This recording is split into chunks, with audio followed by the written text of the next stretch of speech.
Today I am going to stop and rank one of my favorite trilogies of all time, and that ranking is definitely the Dark Knight trilogy without question. This is one of the darkest trilogies, well, definitely not one of. I mean, since they are all PG, they're not that dark, but still. They're really good, especially for Batman movies. And without further ado, let's dive in. Sadly, there must be a last place, but none of these movies that I find really bad. I give the worst out of all of them a B minus, and that's still really good. And that movie goes to The Dark Knight Rises. The Dark Knight Rises is probably the black sheep of the entire series.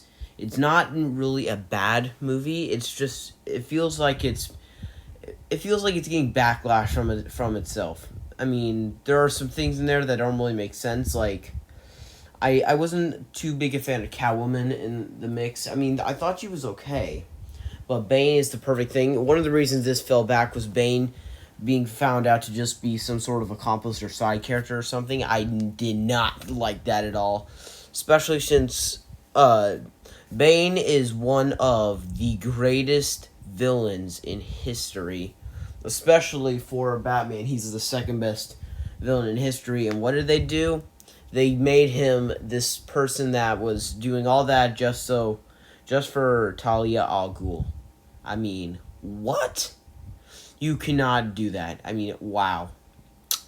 I wasn't that big a fan of it, but other than that, and a few other plot holes, like how Bruce Wayne is able to travel halfway around the world to get back to Gotham City in a matter of like half a day, and without any money, credit card, nothing.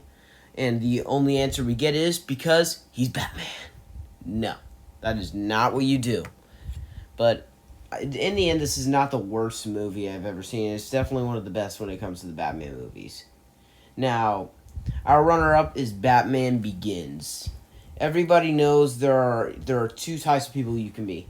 You can be someone that thinks the Dark Knight is the best in the entire Batman in the entire Batman movies, or you can be someone that's wrong.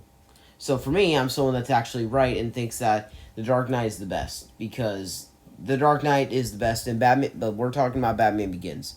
Batman Begins is the definitive origin story. It takes really gritty stuff. It also manages to make Batman look amazing. Something I actually was thinking about that I got from someone called, I think it's Micah J or something, because he talked about how he's actually happy Batman and Robin exists, and I kind of am too. Now here's why. If Batman and Robin had not existed, even if it was horrible with lots of puns, unfunny stuff with Arnold Schwarzenegger being parodied in his own movie, he should have stayed within his role as the Terminator or stayed with Predator or stuff like that. Just action movies, not straight up silly things. If it hadn't existed, then it wouldn't have hurt Batman's reputation so bad that Christopher Nolan felt like he needed to make a reboot. And in the end, he did make a reboot, which gave us this gritty drama, this amazing action movie. So this is an amazing movie. So there are many people that would say that this is the worst in the entire trilogy. No, The Dark Knight Rises is without question the worst. And anyone who says otherwise, I wouldn't say that you're like dumb or anything. If you say that The Dark Knight is a bad movie, then you're dumb. But this is an amazing movie, and I would give a probably 7 out of 10 or 8 out of 10. I give The Dark Knight Rises a 6 out of 10, I think. So it passed for me. So, but easily, without question, definitely, without question, sorry, I already said that. But for sure, coming in first place is The Dark Knight. One of the things that Christopher Nolan does here was he wasn't even trying to make a movie better than its predecessor. It just naturally came. We get an amazing crime drama instead of an action movie. Although it is an action movie, it's just a gritty crime drama, and it's played by the villain is played by an electric Heath Ledger, who was so amazing in the role that he took his own life doing this. Everybody knows that there are so many iconic scenes with him in it, whether you're talking about Joker's "Why So Serious" remarks, the talking about how he got his scars, blowing up the hospital, the interrogation scene, the bank heist. I could go on and on for days with how amazing this movie is. Now, this is not my favorite movie. It used to be, but it recently was topped by John Wick Chapter 4, Indiana Jones and the Raiders of the Lost Ark, and with definitely Die Hard. But this is still an amazing movie. When it comes to just like straight up action that I want to watch, I'll either choose this movie or John Wick Chapter 4. Because Indiana Jones is more of an adventure movie, and Die Hard is still good on action. Just when it comes to just like the real big action, this is the movie you want to watch. Or John Wick because you get brutal stuff. Something I actually would enjoy is getting a rated R Batman movie. That would be so amazing. And we would actually get to see Batman and what he can actually do to someone, like make them really get hurt.